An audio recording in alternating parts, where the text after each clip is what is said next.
Dr. Judy Mikovits has been called one of the most accomplished scientists of her generation. Her 1991 doctoral thesis revolutionized the treatment of HIV/AIDS.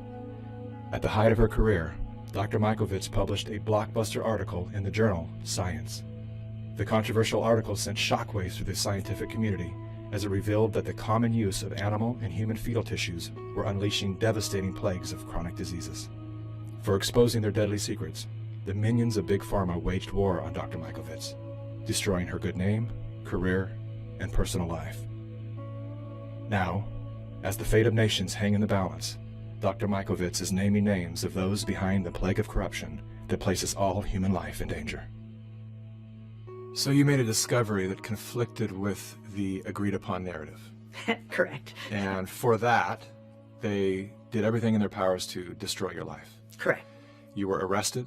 Correct. And then you were put under a gag order. For 5 years, if I went on social media, if I said anything at all, they would find new evidence and put me back in jail. And it was one of the few times I cried, and it was because I knew there was no evidence the first time. And when you can unleash that kind of force to force someone into bankruptcy with a perfect credit score, and so that I couldn't bring my 97 witnesses, which included the heads, Tony Fauci, Ian Lipkin, the heads of the public health in HHS, who would have had to testify that we did absolutely nothing wrong. And so what did they charge you with? Nothing. But you were in jail. I was held in jail with no charges. I was called a fugitive from justice. No warrant, literally drugged me out of the house. Our neighbors are looking at what's going on here. They searched my house without a warrant, literally terrorized my husband for 5 days. They said, if you don't find the notebooks, if you don't find the material, which was not in my possession, but planted in my house. As if you took intellectual property from the laboratory. Is Yes. that correct? It was intended to appear as if I took confidential material, names, and intellectual property from the laboratory. And I could prove beyond a shadow of a doubt that I didn't. Heads of our entire HHS colluded and destroyed my reputation, and the Department of Justice and the FBI sat on it and kept that case under seal, which means you can't say there's a case, or your lawyers are held in contempt of court. So you can't even get a lawyer to defend you. So every single due process right was taken away from me, and to this day remains the same. I have no constitutional freedoms or rights. Yet you sit here. I think a lot of people would probably have just taken the retirement out early, laid low, but you have decided to come forth when your gag order has been released to write a book called Plague of Corruption, Restoring Faith in the Promise of Science, and you are naming names. Absolutely. Apparently, their attempt to silence you has failed. And I have to ask, how do you sit here with confidence to call out these great forces and not fear for your life as you leave this building? Because if we don't stop this now, we can not only forget our republic and our freedom, but we can forget humanity, because we'll be killed by this agenda. So Anthony Fauci. My name is Dr. Tony Fauci. I'm the director of The man who is heading the pandemic task force was involved in a cover-up. He directed the cover-up. And in fact, everybody else was paid off, and paid off big time. Millions of dollars in funding from Tony Fauci's organization, National Institute of Allergy and Infectious Disease. These investigators that committed the fraud continue to this day to be paid big time by the NIAID. And the whole world is listening to his advice for how to handle this current pandemic. How do we know that what he's saying is what we need to be learning? What he's saying is absolute propaganda, and the same kind of propaganda that he's perpetrated to kill millions since 1984. We know from this study quite clearly that there will be a delay in progression significantly greater than for individuals who do not take the drug. It started really when I was 25 years old.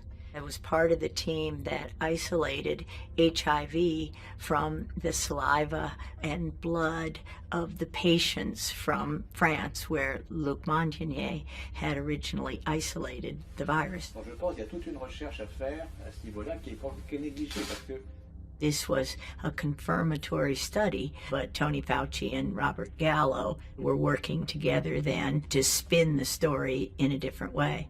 At that time, Dr. Rossetti was out of town, and Tony Fauci says, we understand that you have a paper in press, and we want a copy of it. And I said, yes, there's a paper in press, and it's confidential, and no, I will not give you a copy of it. He started screaming at me. Then he said, give us the paper right now, or you'll be fired for insubordination. And I just said, I'm sure when Dr. Rossetti gets back, you can have the conversation. And so Frank comes back, several weeks later, and is really bullied into giving Fauci the paper. Fauci holds up the publication of the paper for several months while Robert Gallo writes his own paper and takes all the credit. And of course, patents are involved. This delay of the confirmation, literally led to spreading the virus around, killing millions. Perhaps no one expressed the anguish of AIDS better than New York writer Larry Kramer. But he was even more angry at the federal government and the pharmaceutical industry. One person who felt Kramer's fury was NIH Dr. Anthony Fauci. He called Tony Fauci the Bernie Madoff of science. It's still been crushing to me to think that I didn't know my work in 1999 was something that had been avoided.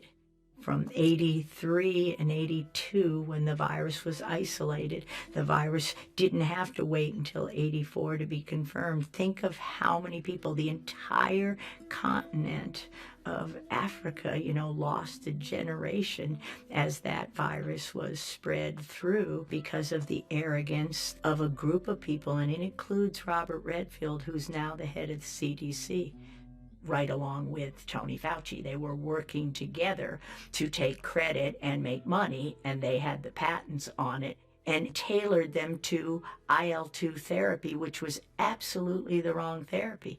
And had that not happened, millions wouldn't have died from HIV. How can a man who's giving, any person who's giving global advice for health, own a patent in the solution in the vaccine? Isn't that a conflict of interest, or shouldn't it be? It is a conflict of interest. And in fact, this is one of the things that I've been saying and would like to say to President Trump: repeal the Bayh-Dole Act.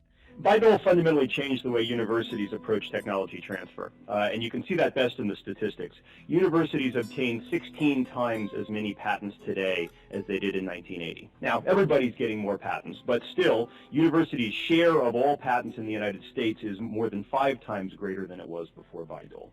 The situation has gotten so bad that one information technology industry official has publicly referred to universities as, quote, crack addicts, unquote, driven by, quote, small-minded tech transfer offices addicted to patent royalties. That act gave government workers the right to patent their discoveries. So to claim intellectual property for discoveries that the taxpayer paid for.